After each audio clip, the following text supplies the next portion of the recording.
Bom dia, meus irmãos.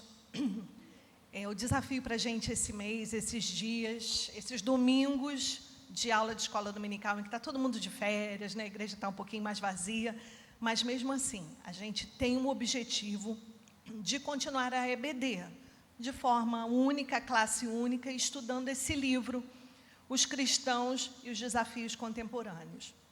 É um livro de John Stott. Eu acho que ele resumiu, colocou aqui muita coisa até que ele já tinha escrito, que a gente já leu em outros livros, mas é um livro maravilhoso. Vocês devem comprar, se vocês puderem, vale a pena. Ele aborda aqui muitos temas realmente contemporâneos, como ele diz no título. Ele fala de guerra, que a gente está vivendo aí sobre ameaças de guerra, como Jesus também já tinha falado que a gente veria, né, nos últimos tempos. Ele fala de paz, de pobreza, de trabalho, diversidade étnica, casamento, relacionamentos homoafetivos, aborto, eutanásia, biotecnologia e até liderança. Quer dizer, um homem que faleceu agora há pouco tempo, acho que em 2011, super atualizado, super antenado com os desafios do nosso mundo. Então, vale a pena a gente ler John Stott.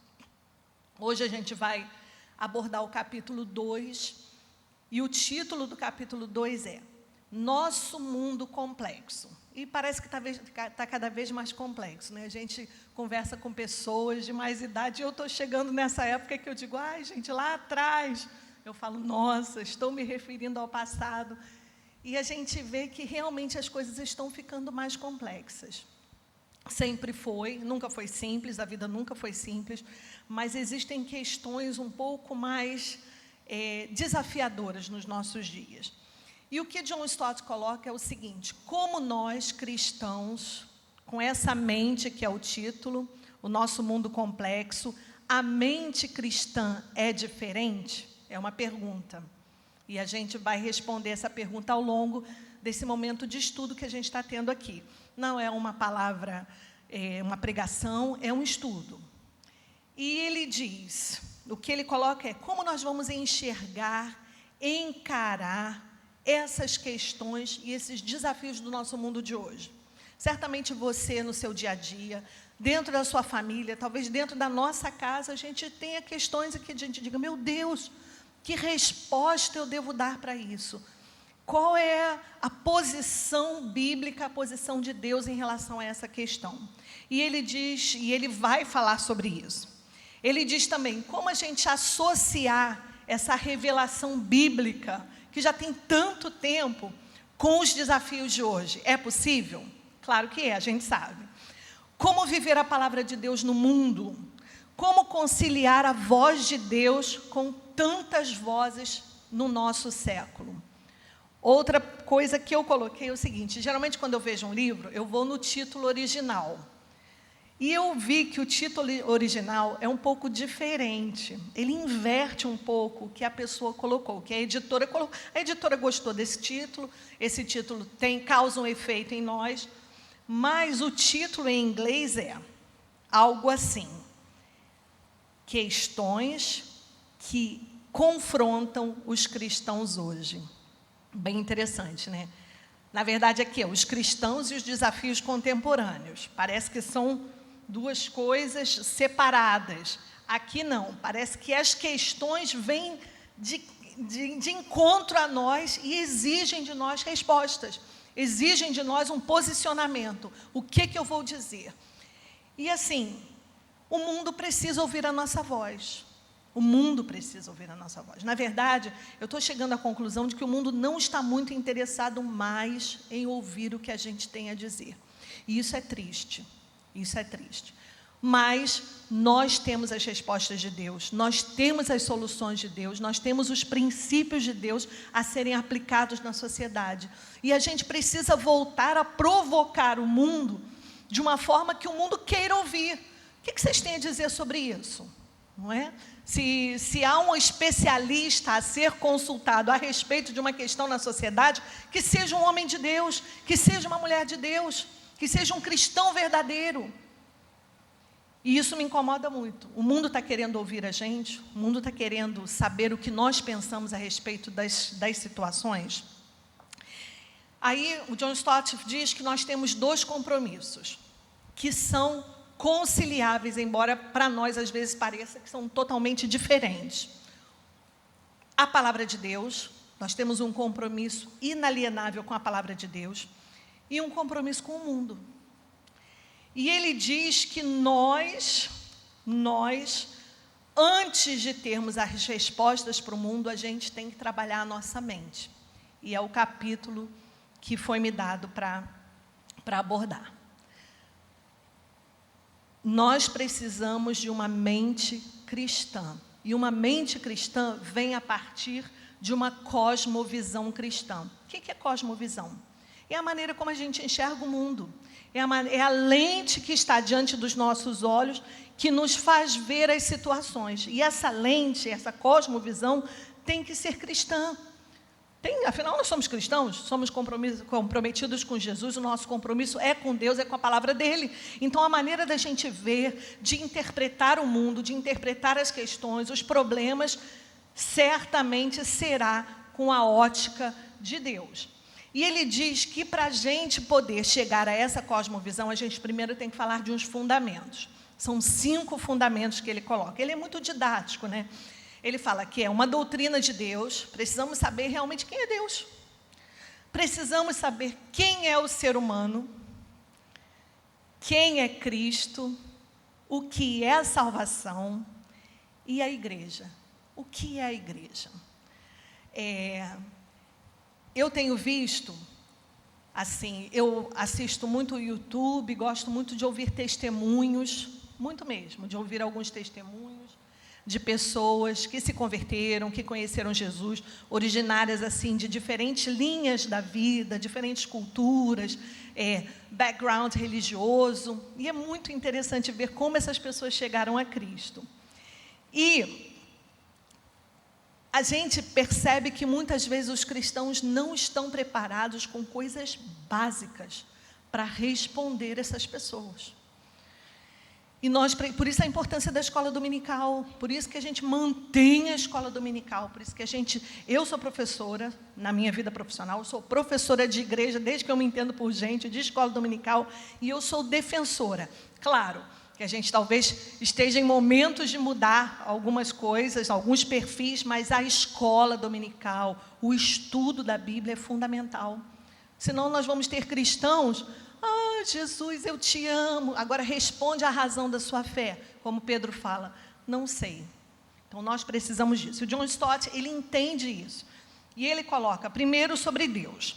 Vamos lá, o que ele diz sobre Deus de forma bíblica que nós precisamos ter em mente? O primeiro fundamento: Deus, o Deus vivo, é o Deus tanto da natureza quanto da religião.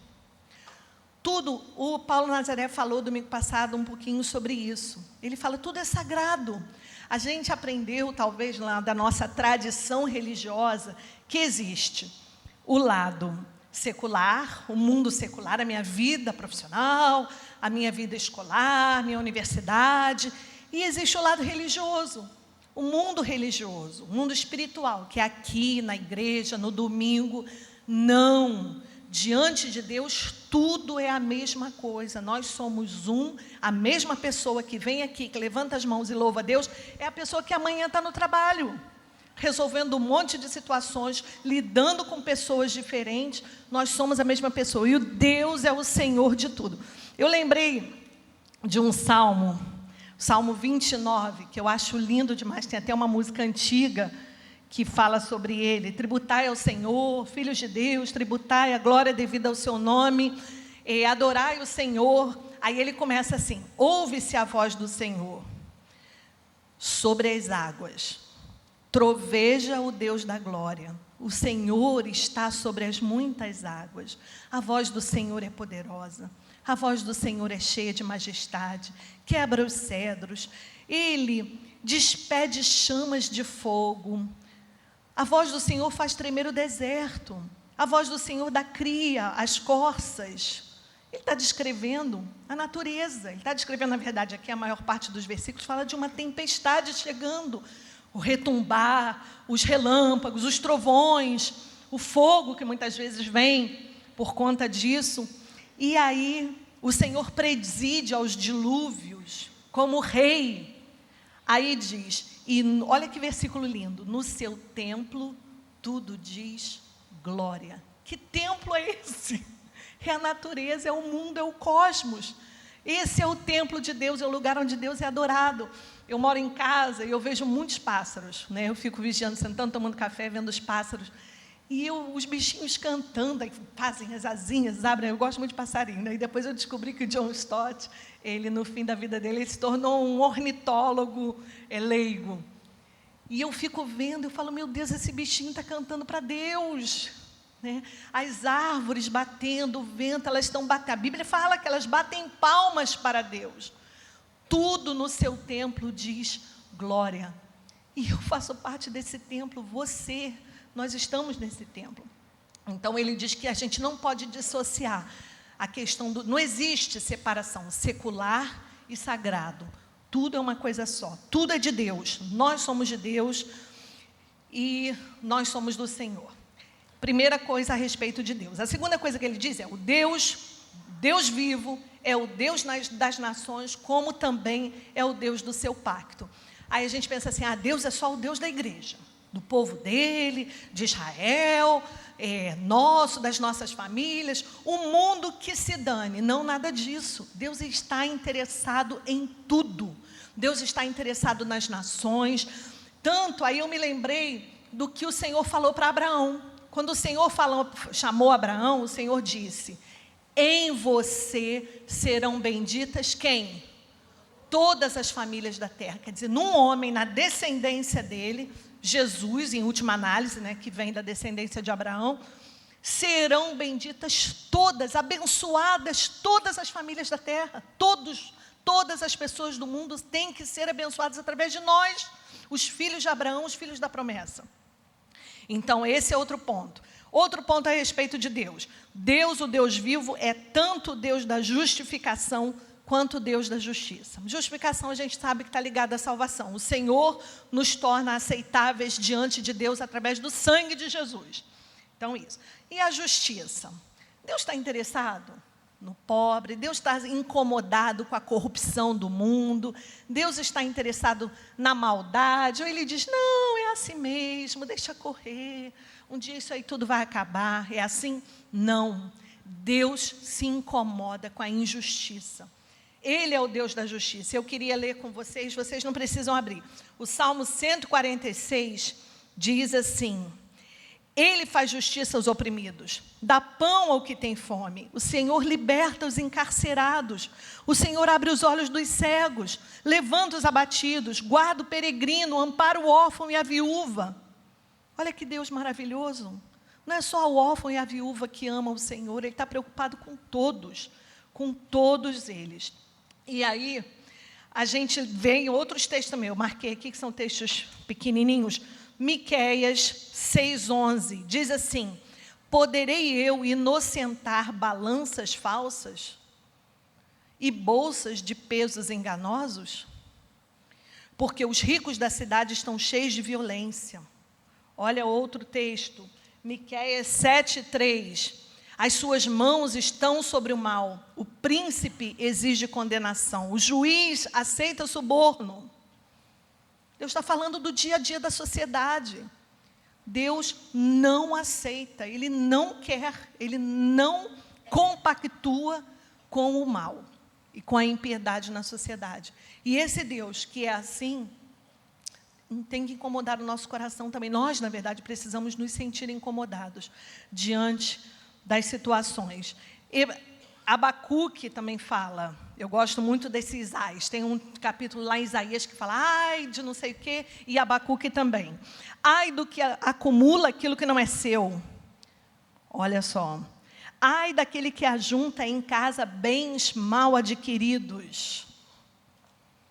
Ai daquele que edifica a cidade com sangue, violência.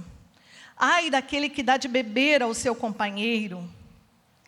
São os ais. Deus falando, Deus falando. Nós vamos chegar lá em mais algumas outras situações. Então, nós já falamos sobre Deus. Vamos agora, vocês querem recapitular? Bem, Deus é o Deus da justificação, mas é o Deus também da justiça. Deus é o Deus das nações, dos países, dos povos, das tribos, tanto quanto é o Deus do seu povo, da igreja.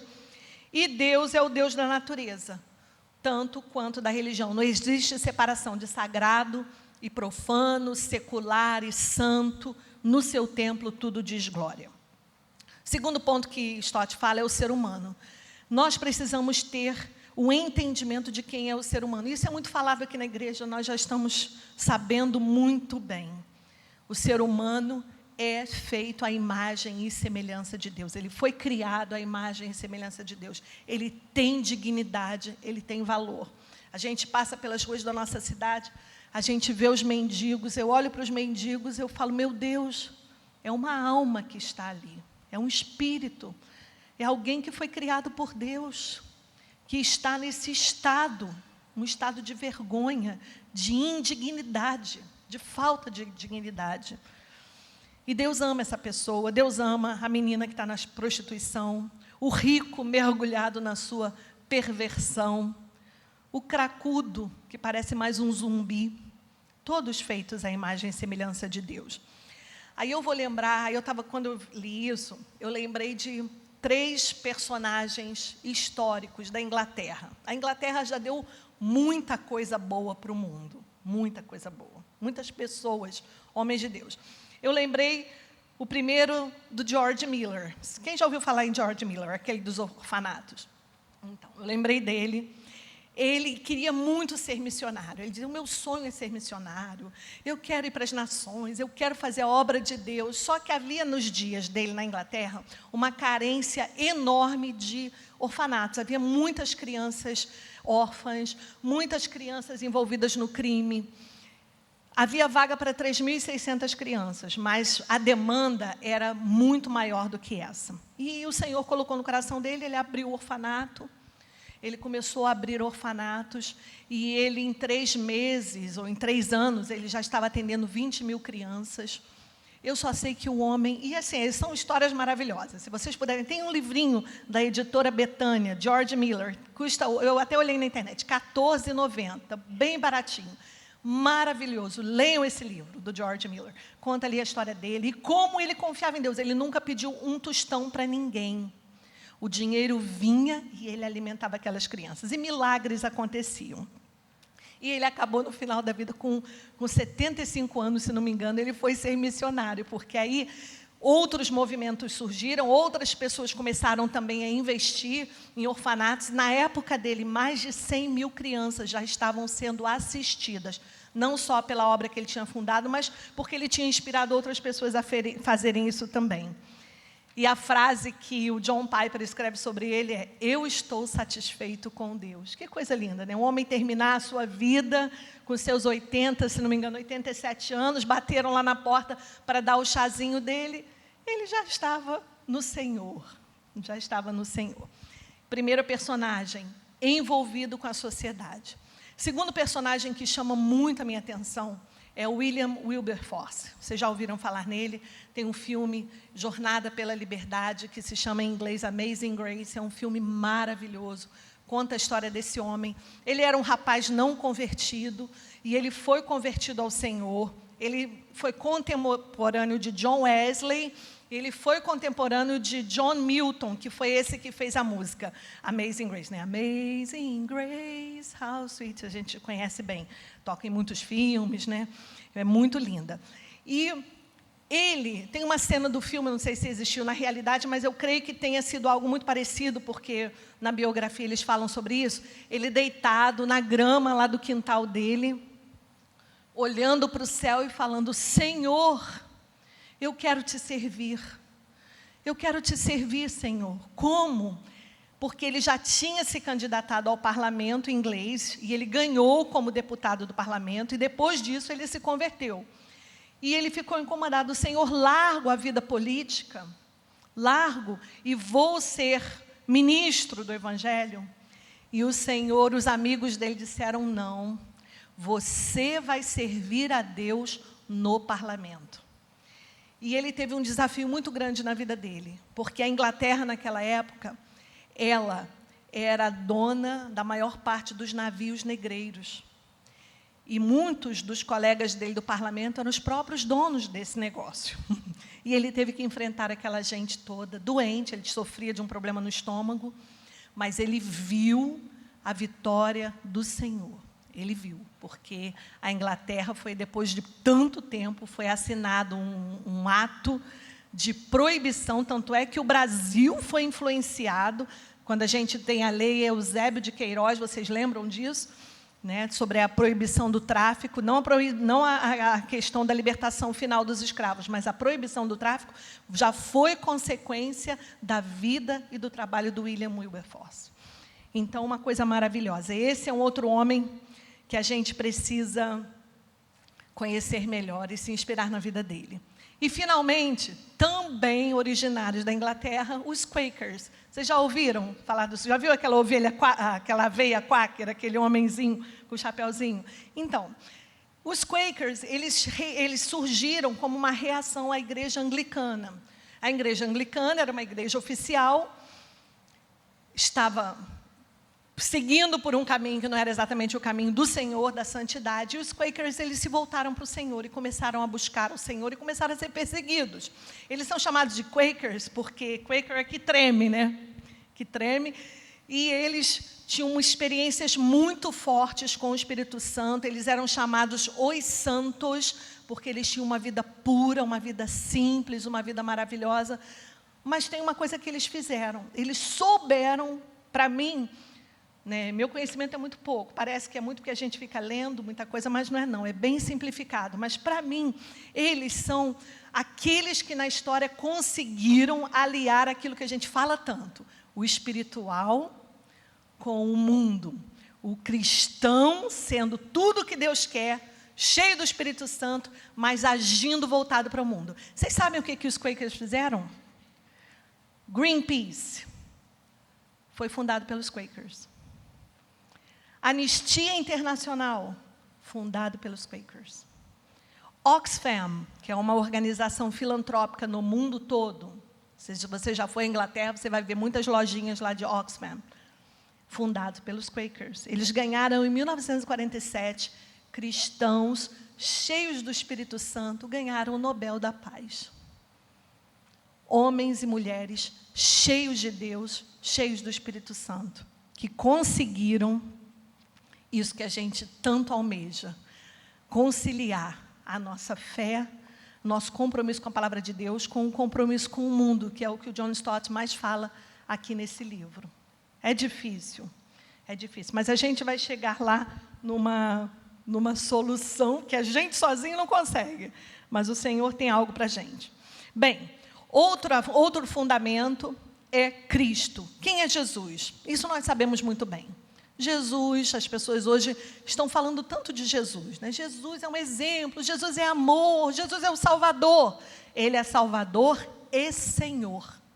Não dá para a gente desconectar o Jesus Salvador do Jesus Senhor. Jesus Salvador salva a nossa alma, nos redime do pecado, nos livra do inferno, transforma a nossa vida, mas o Jesus Senhor, Ele é Senhor, Ele reina em nós e Ele manda.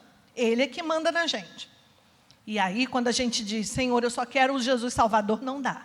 Ele trabalha só com essas duas configurações. Jesus Salvador e Jesus Senhor, governando a nossa vida de uma forma maravilhosa. E outra base é a salvação. Vou começar a correr um pouquinho aqui. Outra base é a salvação bíblica. Não é só para o céu. Eu almejo o céu. Gente, quem não quer?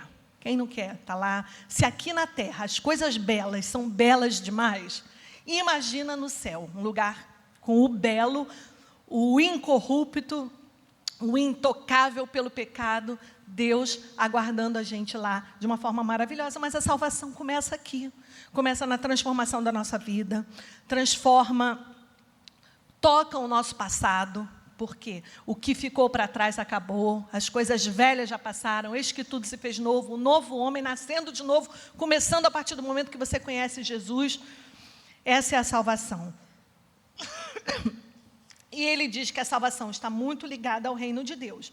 E o reino de Deus a gente vai falar de uma forma específica em relação à igreja, que é o quinto fundamento. Cristo, Deus, Cristo, o ser humano, a salvação e a igreja, que é o último fundamento. Os planos de Deus, eles são realizados através da igreja. A igreja, o que a Bíblia diz? Que a igreja não é o corpo de Cristo? Cristo é o cabeça, nós somos o corpo. É a igreja do Senhor. A promessa de que as portas do inferno não prevalecerão é sobre a igreja. Essa promessa é para a igreja. É para a igreja. A gente às vezes fica na expectativa de um político que vai libertar o Brasil, de uma transformação. Sim, queremos muita coisa acontecendo no nosso país, mas a resposta não está num homem. Deus não entregou isso na mão de um político, Deus não entregou isso na mão de ninguém. É nas mãos da igreja, como corpo, estabelecendo o reino de Deus. As portas do inferno não prevalecerão sobre nós. Nós somos mais do que vencedores. Quem, na verdade, tem que governar o mundo é a igreja.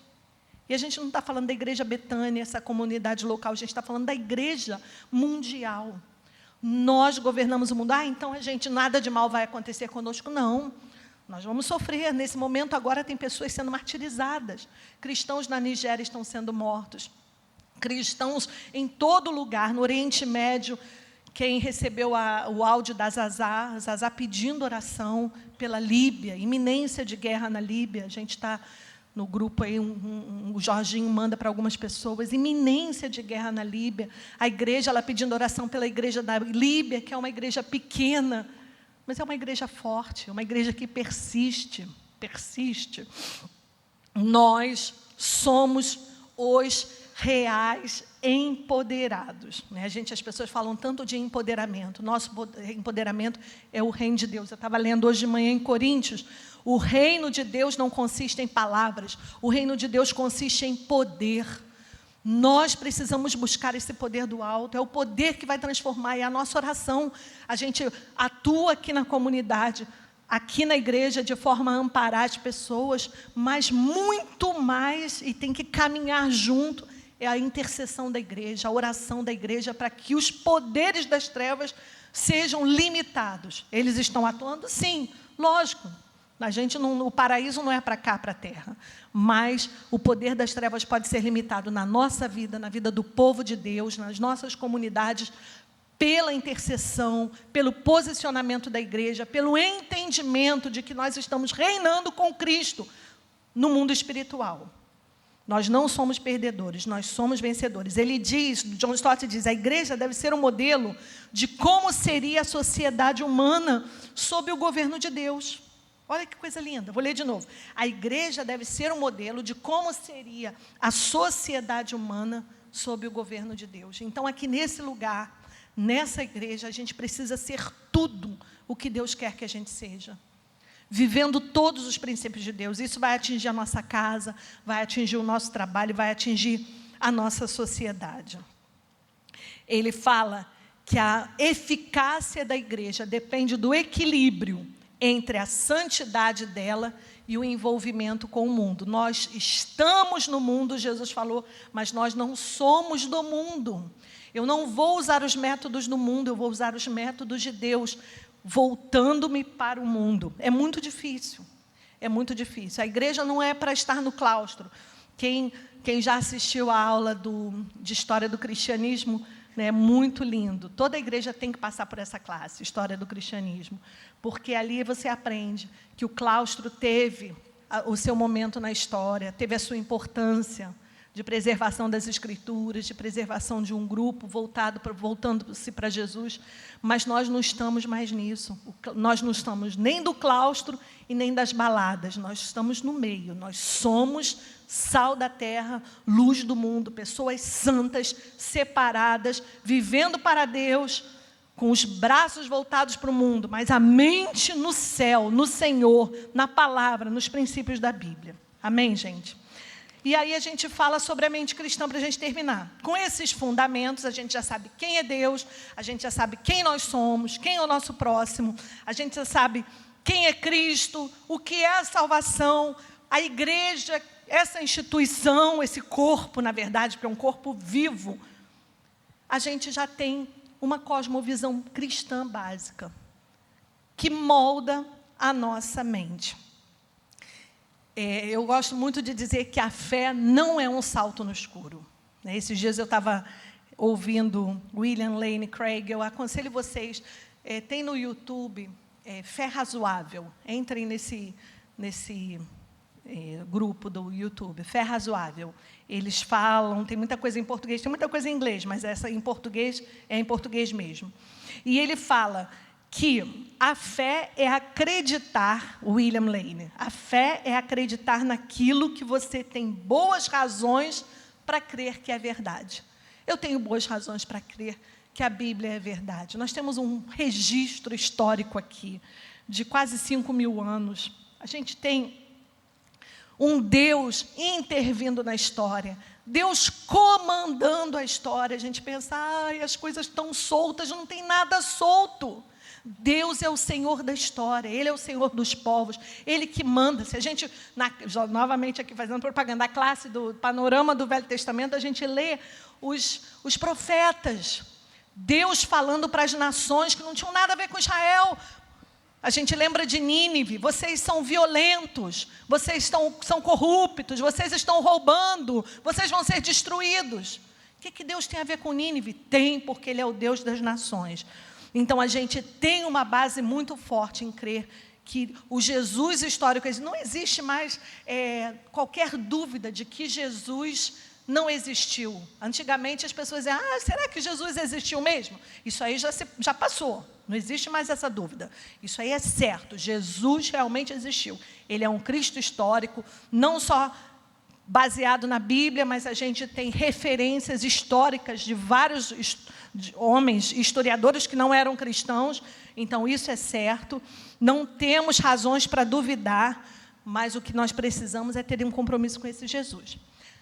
Falando da mente, a Bíblia nos encoraja a pensar. Romanos 12 diz, vamos lá, deixa eu ler aqui rapidinho. Romanos 12 é o texto clássico da mente, né? Que a gente fala da renovação, e o John Stott toca nisso. Rogo-vos, pois, irmãos, pelas misericórdias de Deus, que apresenteis o vosso corpo por sacrifício vivo, santo e agradável a Deus, que é o quê? O vosso culto racional. Somos seres pensantes, nós temos mente, a Bíblia nos encoraja a pensar, Deixa eu fazer um parêntese aqui sobre a questão de pensar. Quando o pastor Theo estava pregando sobre o Evangelho segundo Jesus Cristo, uma das palavras foi sobre a parábola do semeador. E a gente aprendeu sobre os tipos de solo, né, sobre os tipos de recepção dessa semente. E o quarto exemplo que ele dá é sobre a semente que cai em boa terra. E lá em Mateus 13, ele fala, Mateus, ele teve essa percepção e ele diz, ele colocou as palavras de Jesus aqui dessa forma: o que foi semeado em boa terra é o que ouve a palavra e a compreende. Compreender é entender Deus, entender os propósitos de Deus, entender isso aqui. Com 7 anos de idade, eu entendi o plano de salvação. Às vezes eu me pergunto, será que eu me converti mesmo? O Senhor me converteu aos 7 anos de idade? Sim, aos 7 anos de idade. O ministério infantil é importantíssimo, porque uma criança se converte aos 7 anos de idade e nunca mais se afasta do Senhor. Esse próprio William Lane, que é um filósofo muito famoso, cristão, ele diz que a maior parte dos ateístas de hoje, a maior parte das pessoas que se dizem ateus e são militantes do ateísmo, eles fizeram a sua decisão até os 12 anos de idade. Eu lembro, na época que eu era adolescente, na época da cortina de ferro, né, da União Soviética, o comunismo, e a gente recebia aquele material todo de perseguição, pastores sofrendo na prisão, o livrinho do Ivan, eu espero que alguém já leu o livro do Ivan, e a gente, aquele Richardson, também um pastor que foi perseguido, ele tem um livro, Torturado por Amor de Cristo, e eu lembro desse tempo que eu lia bastante sobre isso, e uma das coisas que ele diz é que os militantes do governo da época na União Soviética diziam: me dá uma criança até 12 anos, que eu a entrego de volta para você. Você pode fazer o que você quiser com ela, que ela não vai mudar. A gente sabe que muda sim, pelo poder de Deus, né? Pelo Espírito Santo. Mas até 12 anos uma pessoa decide muita coisa dentro da sua vida. A gente lembra de Jesus no templo, com 12 anos, conversando com os doutores, com 12 anos. Ah, porque Jesus era especial. Sim, Jesus era especial, mas Jesus era uma criança de 12 anos. E ele já sabia muito bem quem ele era. Ele disse: convém, não convém que eu esteja aqui na casa do meu pai, tratando dos negócios do meu pai? Uma criança de 12 anos. Bem, voltando lá para Romanos 12, não vos conformeis com esse século, mas transformai-vos pela renovação da vossa mente. Nós somos contra a cultura, nós somos contra o materialismo do nosso século, nós somos contra o egocentrismo do nosso século, nós somos contra toda forma má, hedonista, porque o hedonista é o que vê a vida como um momento de prazer. Né? Se você entrevista jovens hoje, você conversa com jovens, eu trabalho com jovens, eu trabalho com adolescentes todo dia, e eles querem se divertir. Tudo bem que a gente também queria, na nossa época, se divertir, mas hoje o foco é o entretenimento. É o entretenimento, o foco é se divertir. Nós não somos assim, os nossos jovens não são assim, eles se divertem, eles passeiam, eles brincam, mas eles sabem quem eles são. E eles sabem para onde vão, e eles sabem o que Deus espera deles. Nós somos resistência. Que se existe resistência nesse mundo, somos nós, os cristãos. Nós somos a resistência. Nós somos a contracultura. Nós somos aqueles que andam contra, que nadam contra a maré, e nadam bem. E nadam bem. Paulo nos encoraja a isso, a termos a mente transformada. E ele vai além. Ele diz que ter a mente transformada é ter a mente de Cristo. Não é só ter a mente renovada, eu sou uma nova pessoa, né? Não, é ser Jesus. Jesus precisa de uma cara nesse mundo. Jesus precisa de mãos. Afinal, nós somos o corpo de Cristo, nós somos as mãos dele, nós somos os pés de Jesus, nós somos o coração de Jesus, aquele coração que orava por uma pessoa aleijada e se compadecia. Eu preciso pedir mais amor. Eu falo: Senhor, me dá mais amor. Me dá mais amor pelas pessoas que sofrem. Me dá mais amor pela pessoa que está ali do meu lado, desesperado. Paulo diz em 1 Coríntios 2,16, mas nós temos a mente de Cristo. Filipenses 2,5 diz: seja a atitude de vocês, a predisposição de vocês, a mente de vocês, o coração de vocês, a mesma mente, a mesma atitude de Cristo Jesus. Ele também diz em Gálatas 2,20, não sou eu mais quem vivo, mas Cristo vive em mim. E a vida que agora eu vivo na carne, eu estou aqui andando, mas eu vivo na fé, naquele que se entregou por mim. Já estou crucificado com Cristo. O que é ser crucificado com Cristo? É não eu mais viver, é Cristo viver em mim, é Cristo mandar em mim, é Cristo dominar a minha mente. Quando eu abrir a boca, é Jesus que está falando. Quando eu pensar, é Jesus que está pensando. E para a gente terminar, um versículo que o pastor Theo gosta muito de falar, mas nós, com o rosto descoberto, nós, com o rosto descoberto, refletindo como um espelho a glória do Senhor, nós, refletindo a glória do Senhor. Vocês lembram de Moisés, quando ele teve aquela experiência no monte? Ele desceu o monte, o rosto dele brilhava. É isso aqui, é isso aqui. Quando as pessoas olhavam para ele, eles viam a glória de Deus. As pessoas têm que olhar para a gente e ver a glória de Deus. Eu lembro, uma vez eu peguei um ônibus, tinha uma moça sentada do meu lado com um bebezinho, eu fui conversar com o bebezinho, falei, aí a menina virou para mim e falou assim, nossa, você é cheia do Espírito Santo. Aí eu olhei para ela e falei, boa ela, né? Mais cheia do Espírito Santo é ela, porque ela conseguiu ver o Espírito Santo em mim, coisa que eu nem passou pela minha cabeça de ver o Espírito Santo nela, mas ela viu em mim a percepção dela, né? O discernimento de espírito. É isso que Deus quer, gente cheia de Deus, transformados de glória em glória, na mesma imagem. Que imagem? A imagem de Jesus. Eu sou representante de Jesus, Jesus quer viver através de nós. Uma das palavras mais fortes que eu ouvi aqui no Congresso dos Jovens foi uma coisa que o Theo Hayashi falou. Hoje nós somos mais de 40 milhões de evangélicos. Meus filhos são desse tamanho. Daqui a 20 anos, se o Brasil não for diferente, sabe o que meus filhos vão dizer? Eu não quero esse cristianismo, um cristianismo que não transforma a sociedade. Aquilo me incomodou muito. Eu falei, meu Deus, a gente sabe que número nem sempre é qualidade, né?